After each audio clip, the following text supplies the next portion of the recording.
Wow, what a year you've had, man. Just incredible how you've actually made it through 2024 with all these great things happening and a few weird things as well. Just I don't know how you feel right now. Yeah, I mean, I feel good about it all now. But yeah, like you said, it's been a strange year, um, and it's sort of, I've gone through sort of different emotions.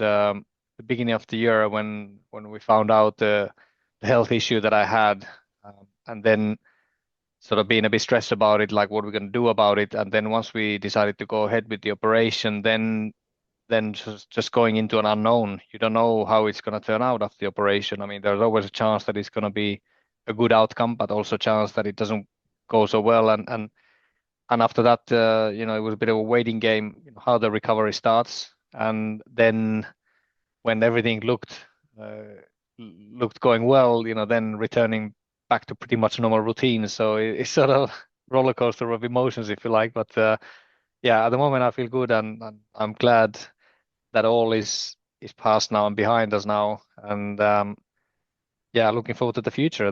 That's pretty much it at the moment. Well, I need to add a little bit of postscript there because all's going well, really well in the Rally of Japan. Then you have a massive shunt, and then you finish the year with a win in Italy. I mean, talk about a great postscript to the year.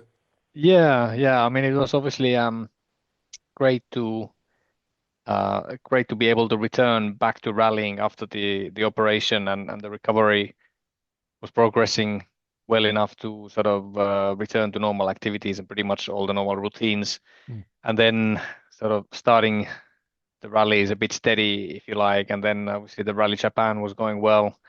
We had an accident there, and it was sort of a weird accident, kind of like I didn't feel like I was going for it too hard, but the pace note was probably a bit wrong, and it was just kind of place that just caught us out, totally surprised us, and it felt a bit like a clumsy off, if you like, because the road was just going totally different direction where my pace board was telling me to go, and it just didn't have any chance to react, and obviously had a big off there, and then the last round in Italy actually came as a bit of a surprise because the guy who was supposed to drive that car in Italy was a friend of mine, and he's the owner of the Secto Automotive company here in Finland, who's been supporting my rally activities here in Finland. He couldn't make it himself. He's been busy with work, and so he asked me to go there if I have time, and I have nothing else planned. So and to win that event was Well, nice end of the year. So. and jump into a completely different car as well. Just on that point, it's a big difference between the WRC2 Toyota and then jumping into the Citroen. Yeah, it's quite a big difference. I think in terms of power, in terms of the grip, the performance generally, I think it's quite a big step forward. I'm guessing and estimating roughly about 1.5 seconds a kilometer quicker that car compared to Rally 2 cars. So it's not quite as fast probably as the current hybrid Rally 1 cars, but it's not far off.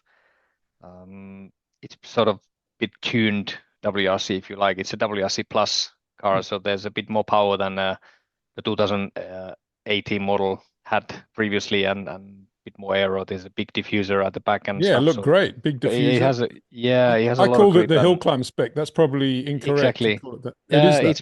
It's probably incorrect, like technically incorrect, but it is a officially they call it WRC plus. So it has been tuned up from the original WRC. So it's got a lot of power, a lot of grunt, a lot of grip. So yeah, very nice car, paddle shift and everything like the old good old days. So a very Beautiful. nice car to drive. And you actually malign yourself a little bit because you actually did win a rally before the Rally of Japan, correct? You won the Rally Highland. That's correct. Yeah, the Yeah. last round of the Japanese Rally Championship, the Rally Highland Masters. Yeah, we won that event.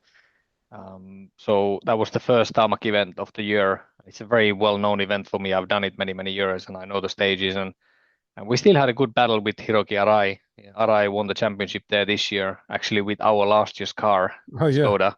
And yeah, he's been actually very fast in Japan. So we had a battle all the way until the second last stage where he made a small mistake, and I got 7 seconds gap to him. So that was enough. Then going to the last stage, I knew that if he just finishes the stage, he won't get 7 seconds out of us. So yeah, it was a nice win as well. Hecky, I mean, it's incredible to hear you talking about rallying now like a pro rally driver, which of course you are.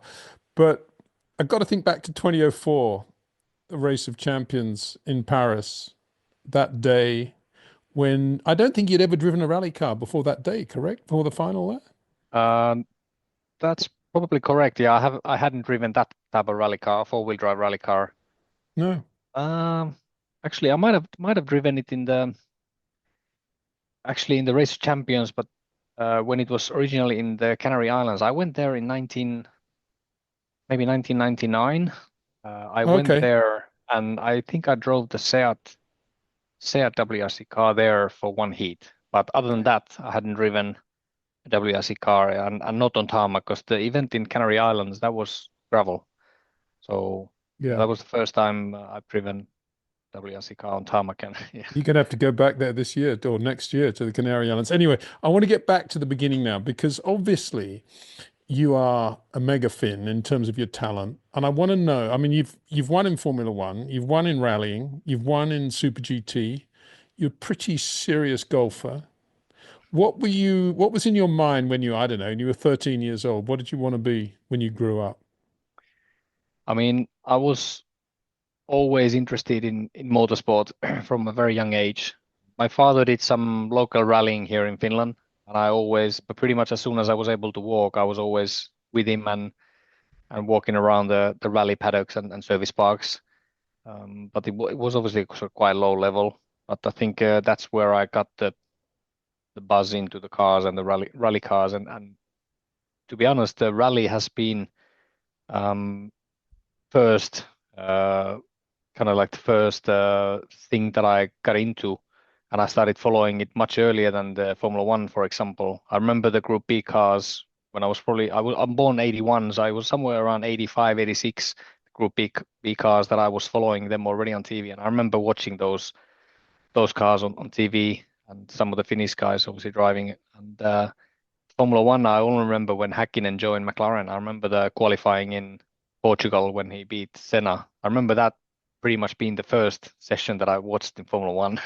So Really? the rallying was there much earlier, and it's just a bit of a coincidence that my career went towards the circuit side. You know, I tried a go-kart with the family friend on a car park here in North Finland, and I liked it, and that's how we sort of then started the go-kart events here in Finland, and the career kind of went towards the circuit, but it could have easily been a rally career as well, and it's nice now since my circuit days. It's nice to get back to rallying because it's always been a passion of mine. Well, yeah, it's really nice because you definitely underachieved in Formula One. You had obviously the win in Hungary, you had some good results at Renault, podium. I think you're second in your first year at Renault, were you not, from Yeah, memory? at Yeah. Fuji, we finished Yeah. second at Fuji. Yeah, Japan again. yeah, A big part of your life. We'll get onto that. And then it didn't end as well as it should have, and you had a lot more talent than the car was able to allow you to show. But at the end of all that, I'm guessing that you didn't feel sorry for yourself and depressed. You just got on with it, right? You got on with life, and you went to Super GT in Japan, I think. yeah. I mean, the first sort of half a year when the Formula One ended, it ended actually at the beginning of 2014.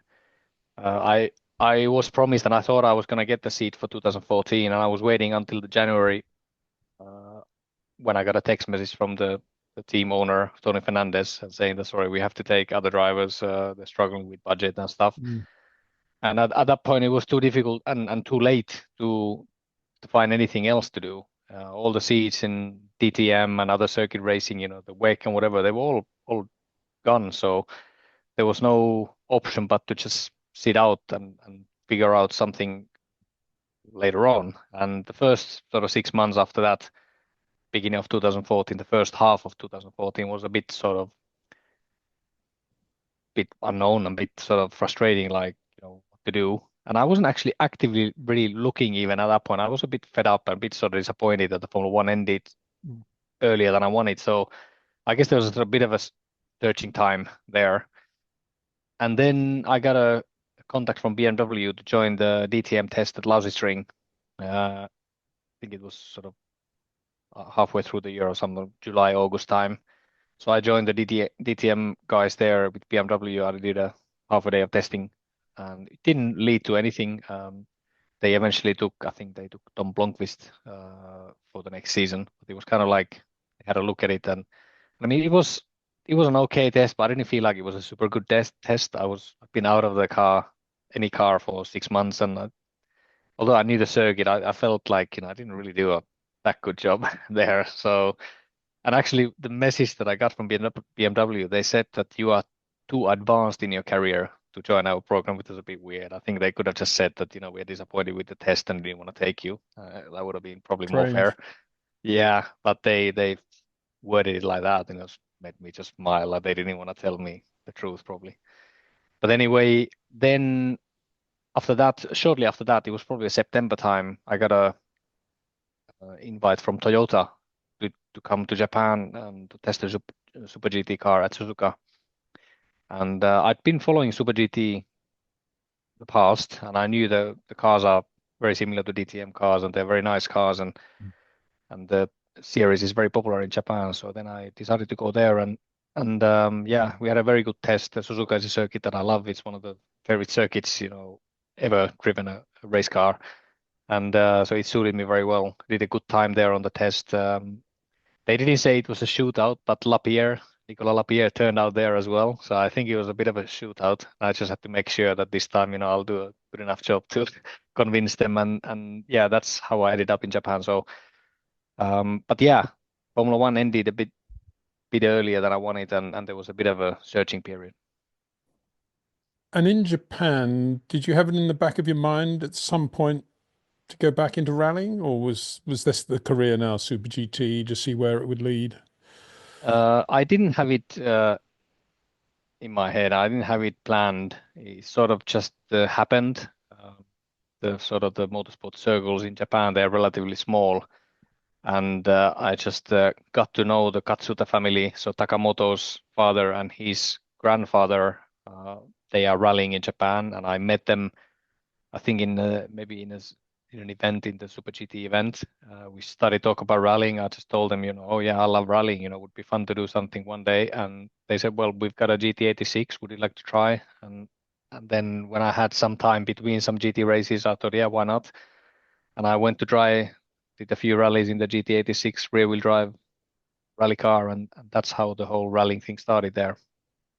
Most of the rally stages in Japan are tarmac. Would that be correct? That's correct. Yeah, 6 out of 8 rounds in the championship, in the Japanese Rally Championship, are tarmac. So Mm. yeah, mostly tarmac. And just talking about Taka Katsuta, how good do you think he would have been had he been a race driver? I think he could have been very good. I mean, I think he was up there with the likes of Hirakawa, um, kind of like the next generation after Kobayashi, the Kamui. So I think he could have been there. I think he clearly has very good skills.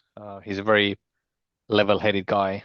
And I think he's had some good guidance also now since he's been to the program. He's grown as an athlete a lot. He's fitter and stronger mentally now, and he just needs to take the next step now to make those stage times into Yeah. to start winning He's got rallies another. and getting podiums. Yeah, so it's just the last bit that you need to take, but I think he's capable of doing it, and he's in a very good place now. So I hope he can do it. So how do you organize your life, Heikki, in terms of Japan rallying? I mean, we haven't even talked about what you're doing in 2025, but so let's talk about your program in 25, what your life is going to be like, how much travel's involved, etc. Well, obviously at this point of my career, I'm not really looking to fill my calendar with some really serious um, championship efforts anywhere.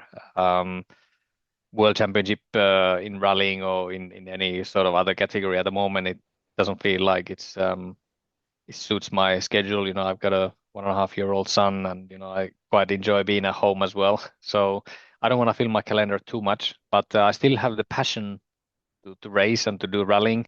And my plan for next year is still continue in Japan with the same guys, with the Icello guys. And they are fixing the car after the Rally Japan, so it'll be good to go again at the end of February when the season starts there.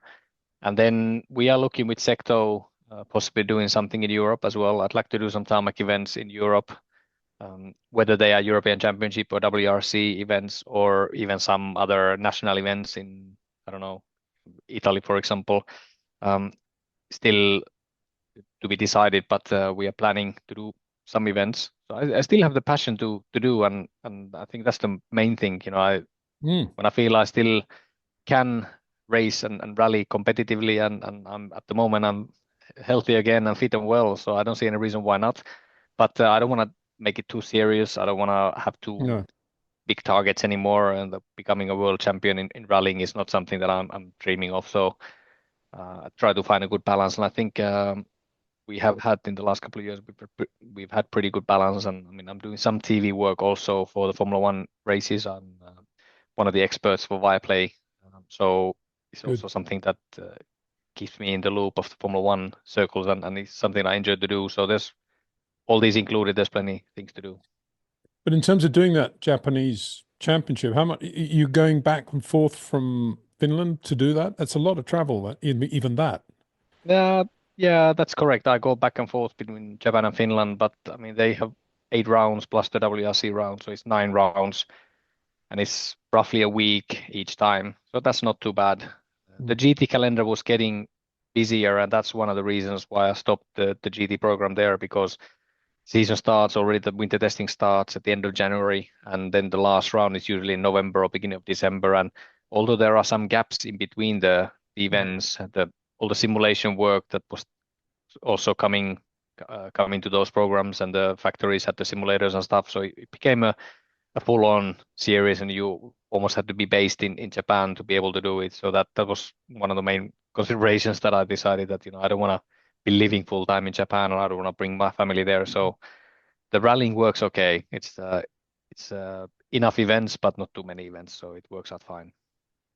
Heikki, I mentioned that race of champions in 2004 in Paris. Now, let me read a list of Formula One drivers here, and not only Formula One.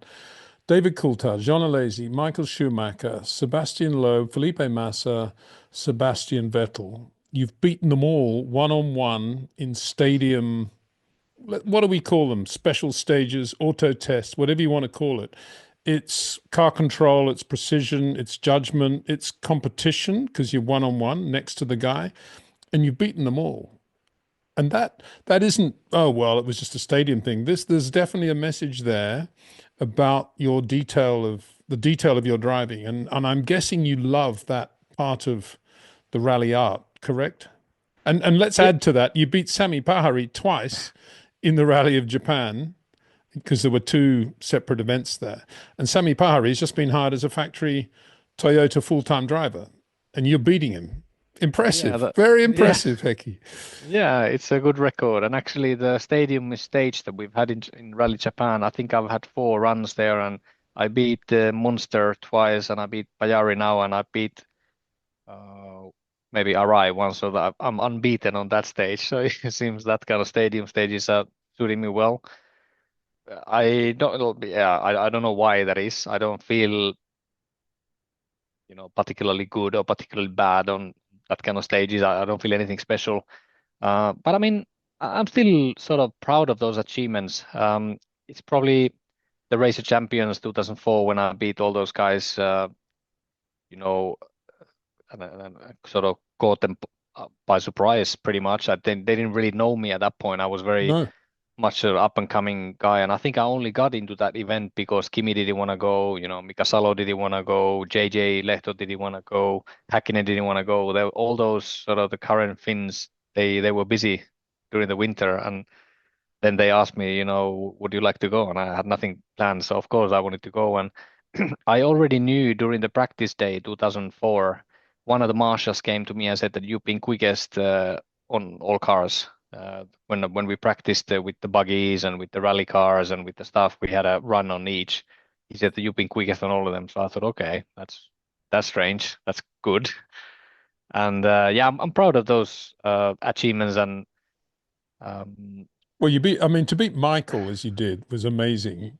And yeah, I then mean that's then it was probably Sebastian Loeb, right? I mean, it's just incredible, really. I was there. yeah. I remember doing a piece for Speed TV saying we've just seen the birth of a new megastar from Finland, Yeah, I mean and I it wasn't wrong. was yeah, yeah, I mean it was so unexpected, and I mean but it was a great moment. It's probably one of the single moments throughout my career kind of like Mm, stands out. It probably only time that I could imagine how a rock star feels. When you beat somebody like Michael in a Ferrari and people don't know who you are, and then when I jumped on the roof of that car, I was like cheering, and nobody Mm. knows who is this guy. It's Yeah, kind of like the whole stadium is cheering because it was a funny story, and everybody that was is brilliant.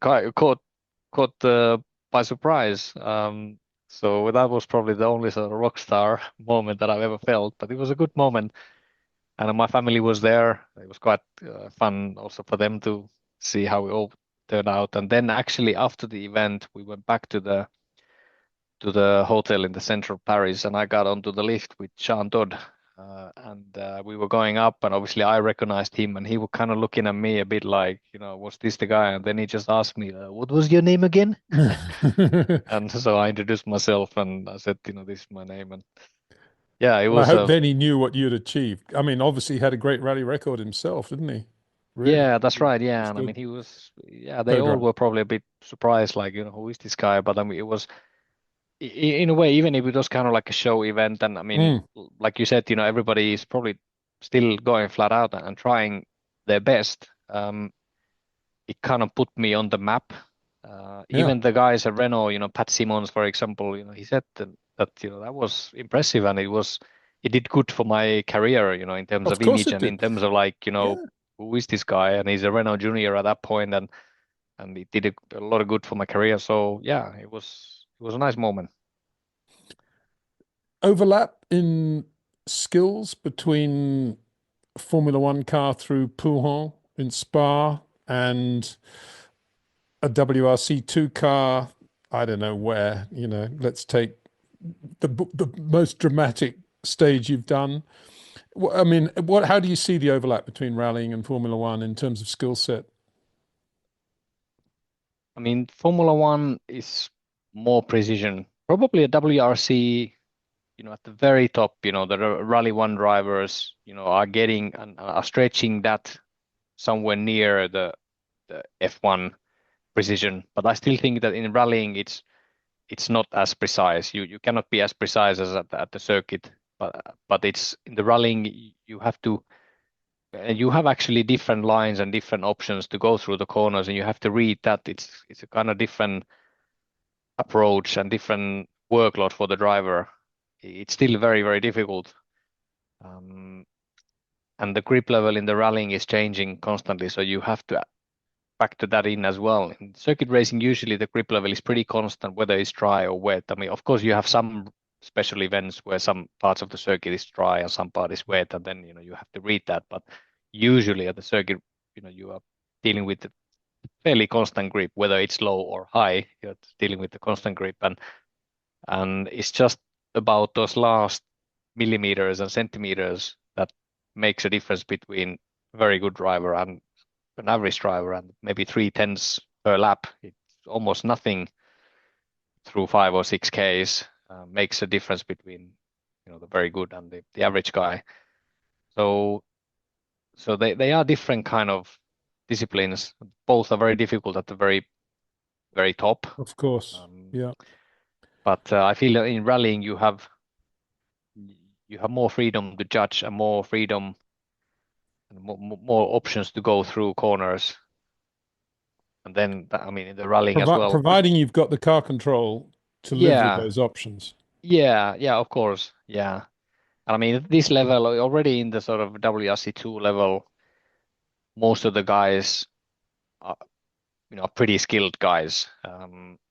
You have to go down to sort of national level that the skill level is probably dropping then more dramatically, and Mm. the differences between the drivers is getting bigger. But yeah, it's dealing with the sort of unknown in rallying Mm. more than at the circuit is probably the single most difficult and different thing.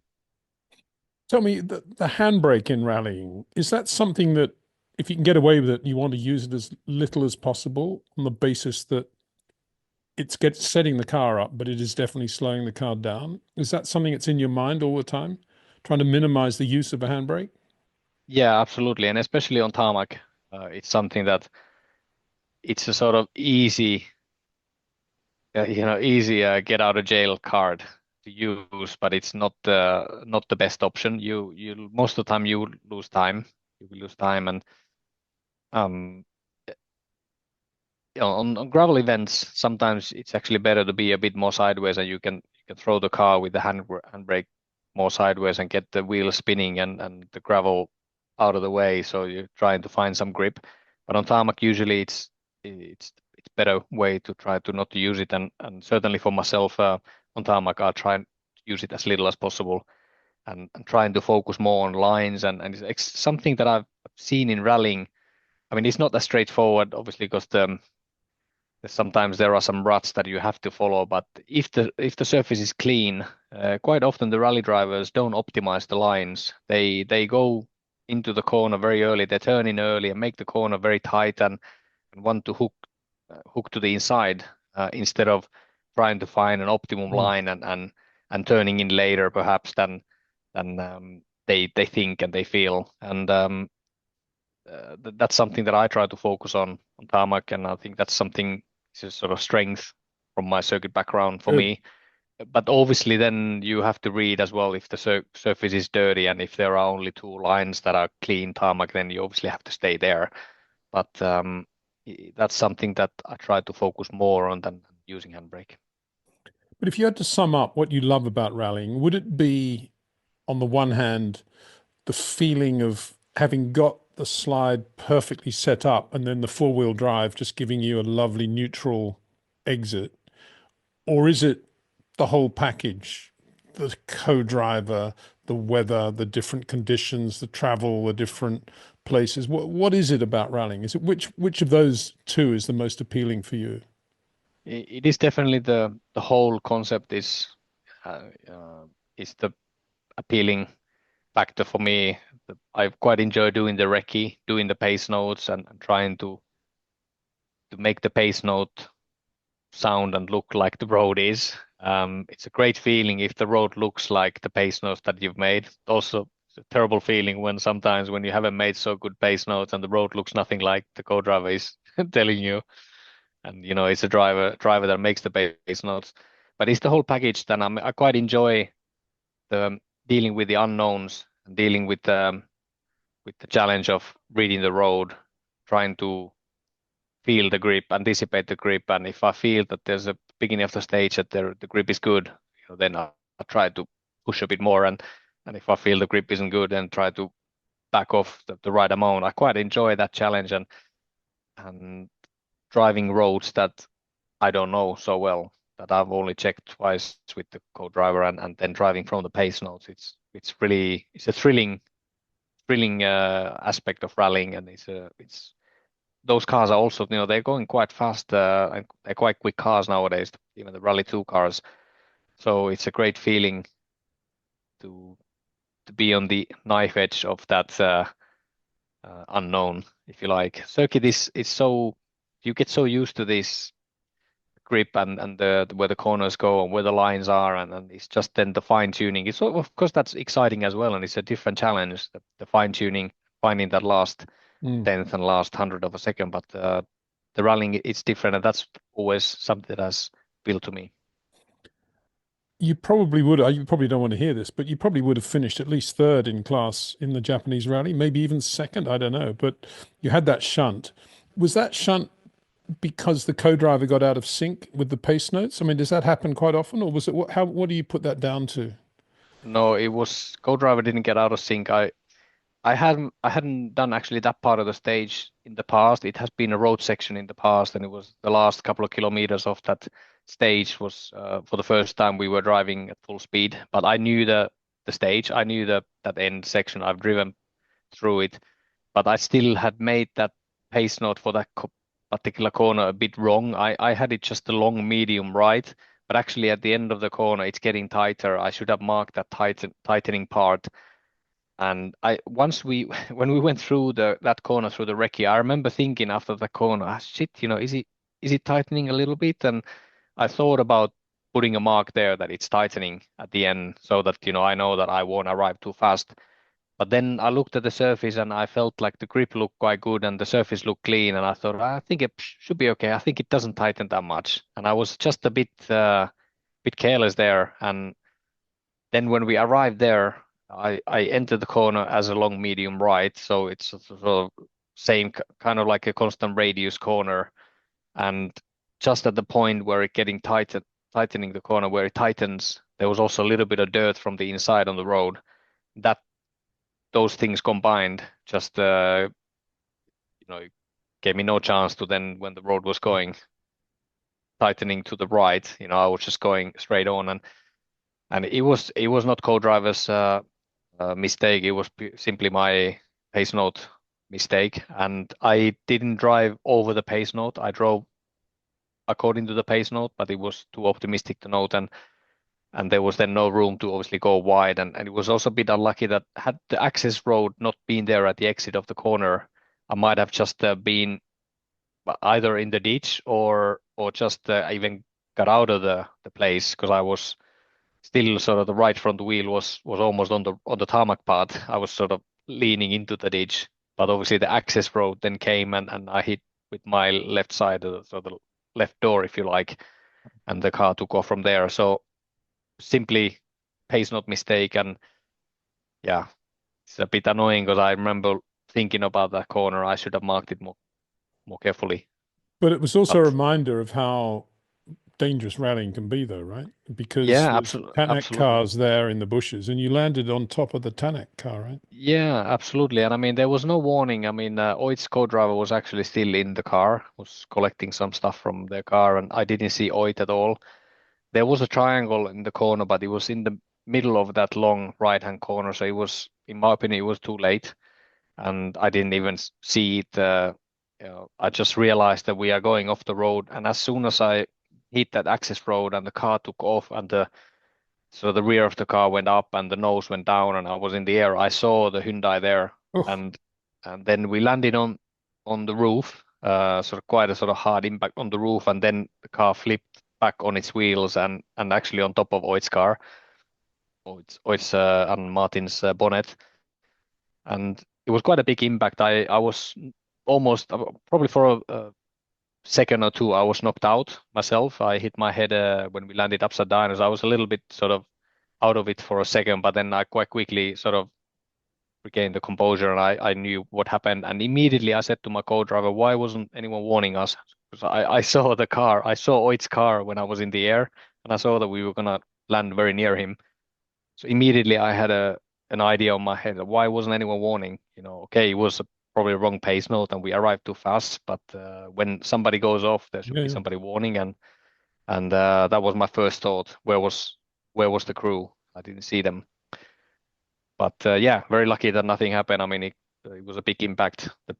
For sure, the biggest impact, biggest accident in rallying for me, and probably in top three in sort of overall accidents. I mean, the Barcelona 2008 was a big one in McLaren, but this right up there in terms of impact. And I mean, um, luckily we could walk out of the car. Yeah, that's wood. And I mean, a big test for my operated chest as well. My chest was fully open 9 months ago. And it's been wired back together, and the bone obviously has healed, and it was a big test for that. And luckily, it all seemed okay. Says so much for the survival cell, the seatbelts, the Yeah, hands, everything that you've got in those absolutely. rally Yeah. cars now. Just amazing. Because Ott had a massive shunt earlier in the year as well, didn't he? Which he walked away from. Yeah, he had a big one. He had a Poland, big was one it? in Or Estonia? in Estonia, exactly Yeah, the pre-event for Rally Finland. He had a yeah, big one there, and he had a big one in Rally Finland also. yeah. There have been quite a few big ones, and Did so you far, I talk mean, to touch wood. did you Yeah. talk to Ott after the rally? Did he make the same mistake as you? Yeah, he said that I think his pace note was right, but he just said that he didn't realize it was gonna be so dirty at the end of the corner. It was people been cutting. I think he was the last Rally One car on the road, and I think he Hmm. was about 8 minutes ahead of us. So he just said that he was caught out by the mud on the road, and yeah, slid So wide had because of you that. had So you started when he went off, or were you still yeah, waiting to start? You'd I started. had started already. Yeah. So there was no chance of you knowing what had happened then. No, not other than, I mean, in my opinion, they should have been, one of those guys should have been warning us before the corner because the corner started quite early and it was Yeah. sort of long corner. There should have been a crew, and we actually had a little talk about that with some of the Rally 1 guys. They were a bit disappointed about the fact that they weren't warning. There was the triangle, but it was too late. It was in the middle of the corner. The triangle should have been placed, in my opinion, before that whole corner started, the long corner started. But yeah, and basically, if somebody goes off in one corner, there shouldn't be another car going off in the same place. Regardless what pace notes people have, there should be people warning. So that was a bit disappointing, but yeah, luckily nothing happened now, Luckily, yeah. and yeah, We hear we these all walked things. I out. mean, speaking from the rarefied world of Formula One, you hear, I mean, Gus Greensmith, I think, hit a cow in the rally, Central European rally, Yeah, head correct. on in Yeah, the cow. I mean, these things can happen, right? It absolutely. doesn't put Yeah, I you mean, off. yeah. And in rallying, you're not reaching the 300 and 350 kilometers an hour top speeds. You're more like 150 to 200 k's an hour, but you've got trees and you've got walls and houses Animals. and all kinds of poles and things on your way. And if you hit them, even with a little bit less speed, the impacts can be quite aggressive and quite hard. And the kind of the danger is always there in rallying.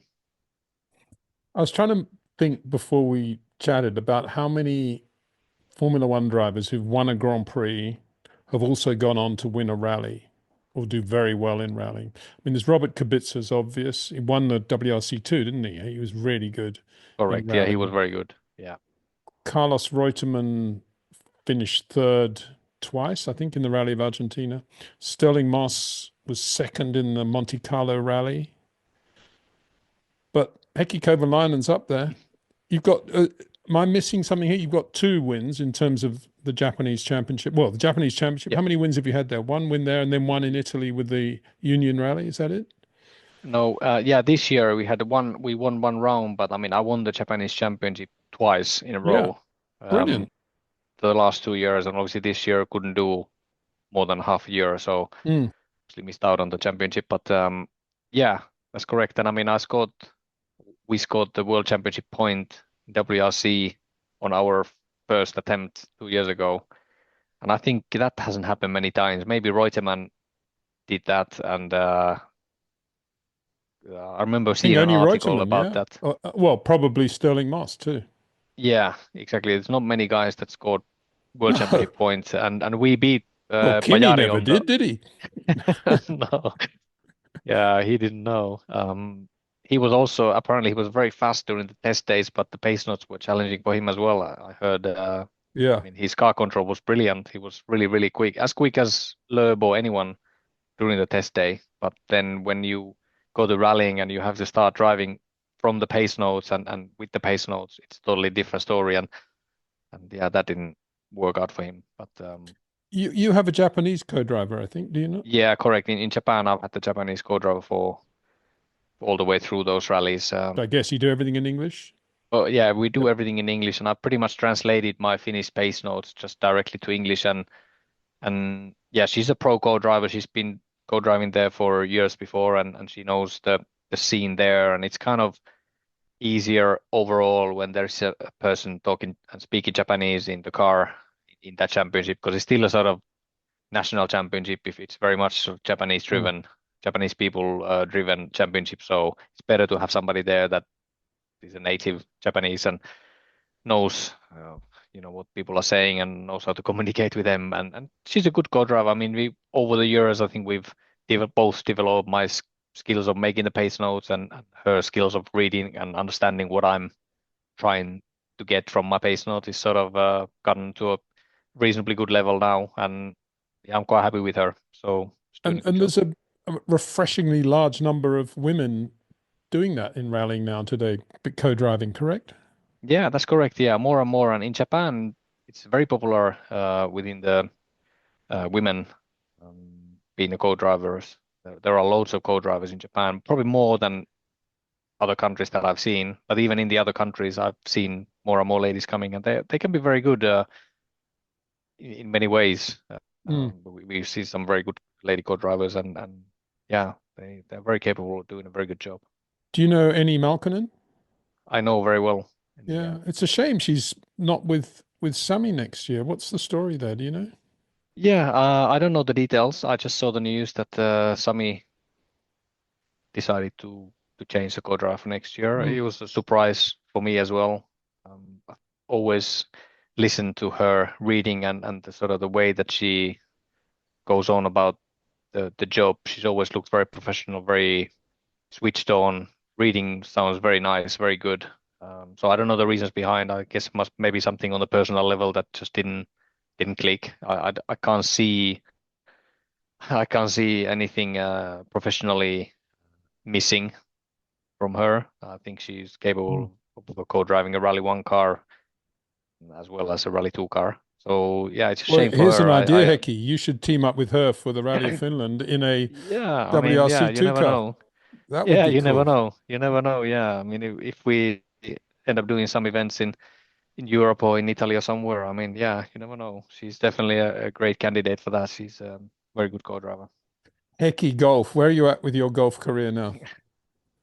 Yeah, this year I played less than probably since I started the golf in 2009. I actually started my golf kind of not career, but my golfing hobby. I Yeah, started in career. I two. mean, you're sort of mega one or two handicapper, right? Yeah, yeah, that's correct. It's maybe three at the moment, something 3 point something my handicap, or maybe I started actually 2009 Malaysian Grand Prix.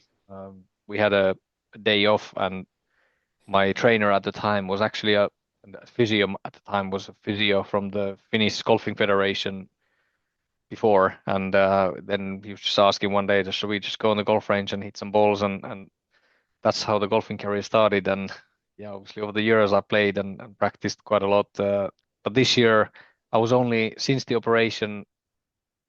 did the operation in March, I was only able to and allowed to hit the golf box balls at the beginning of July. So I haven't played much. I played maybe 20 rounds this year, which is very little.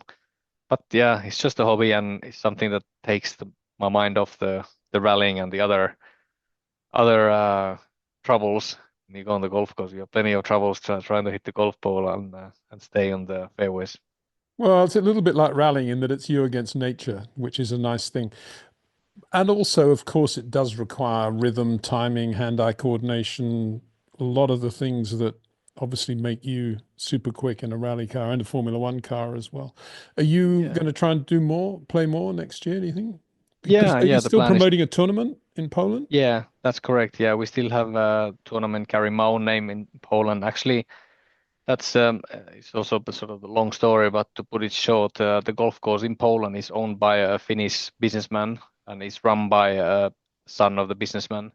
And that businessman is one of the first uh, supporters for my racing career. When I first came to UK to do the Formula Renault in 2001, he was the main sponsor, that businessman, and we've stayed friends since then. And he was also supporting rally drivers. He was supporting Janne Tuohino, if you remember, a few years ago. Well, 20 years ago, probably now. Tuohino was one of the up and coming drivers, so he was supported by the same guy, and he owns the golf course in Poland.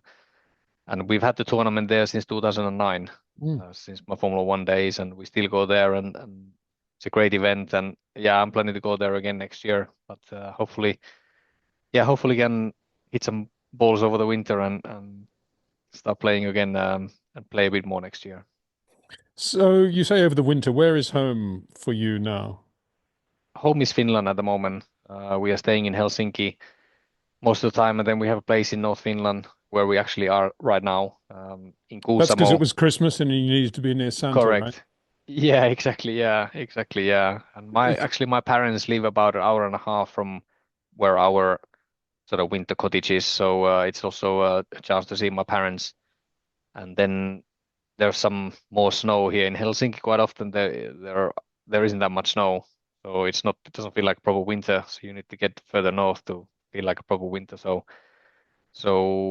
that's the reason to do a bit of cross country skiing here and a bit of a sort of winter sports, and then we head back south and yeah, then start doing some rallying maybe end of February, beginning of March. Is Yeah. your resting pulse rate and at the same as it was now, pre-problems? Back everything Yeah. back to normal. Wow, that's great, isn't it? Yeah, I mean it's incredible. It's everything is back to normal, yeah, and my fitness is almost back to same level as it was before the operation, and actually before the diagnosis. It's actually last November when we found this out, and since then they stopped me to do any sort of intense Aerobics. workouts or any kind of heavy stuff. So I had quite a long break from doing Mm. fitness and sort of workouts. But yeah, everything is, I mean, touch wood. But now you can do aerobic exercise as normal. Yeah, now I Oh, can do good. and Oh, full brilliant. intensity. I can do pretty much whatever I want, Cool. and there are no limitations, and the heart rates and everything works normal. It took a while for the resting heart rate to come down, and the inflammation level in the body was quite high for quite a long time after the operation. But that's just normal, and the doctors were not Not concerned about it. concerned. They said that it's normal, and it was 12 weeks after the operation, so 3 months after the operation when I had like the final checkup when we did a full fitness test, and then we scanned um, all the structure that they built basically where they replaced the dilated part of the aorta, and to check the blood flow, because they had to also disconnect and connect the coronary arteries back to the artificial aorta. So it was quite complex, and they actually then had to put the artificial aorta over my own aortic valve. That's what made this operation more complicated than usual, because usually if you change the ascending aorta, you're also changing your aortic valve to a mechanical valve, and it's kind of like a one unit that you take the old Mm. one out and put a new one in. But when you want to save and spare your own valve, it gets a bit more complicated, and the doctor has to like cut through my own aortic valve quite precisely to make it the right shape and make the blood flow the same as it was before, and that's why the operation took a bit longer than usual, and they stopped the heart for 2 hours during the operation and put me on the bypass machine. Um, so there were a lot of things, a lot of complicated things that I had to do, but I mean, luckily it all seems Hecky. it's all behind Brilliant. now, and the blood flow and everything, all the heart rates and everything seem back to Yeah. normal. So yeah, grateful for that. And obviously, it puts life into a perspective, but also it puts the engineering quality, if that's the right word, of the medical profession into perspective as well. I mean, we get carried away with it in Formula One or rallying or whatever it is. Then you see what these guys are doing basically every day of their lives and the standard of technology. It is just, well, it's awe-inspiring. Yeah, absolutely. Yeah, it sounds, before the operation when I was talking to the guy who was going to operate me, and then to the team around the operation, and to all the experts, when you talk to them, they talk about these things very calmly and very much like it's an everyday occurrence Mm, for them. But it then someone like myself, who hasn't, who's not so familiar with this before, it sounds incredible.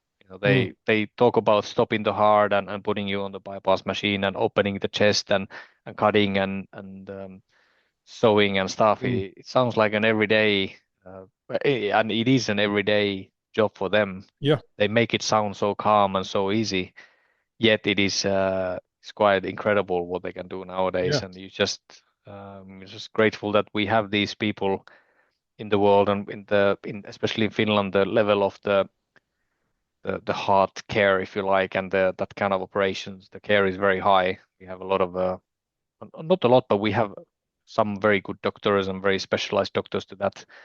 And the the place that we did my operation was in Tampere, the city of Tampere, in the specialized heart unit there, and yeah, it's incredible experience in many ways. Incredible that they can do these kind of things, and incredible that body can take and survive these kind of things. It's just mind blowing. Well, great to be talking to you now in so many ways. That's for sure. Thank you so much, Hecky, for so much time as well you've given me this morning. It's brilliant. Lovely No to chat problem. to you. Thank you very much.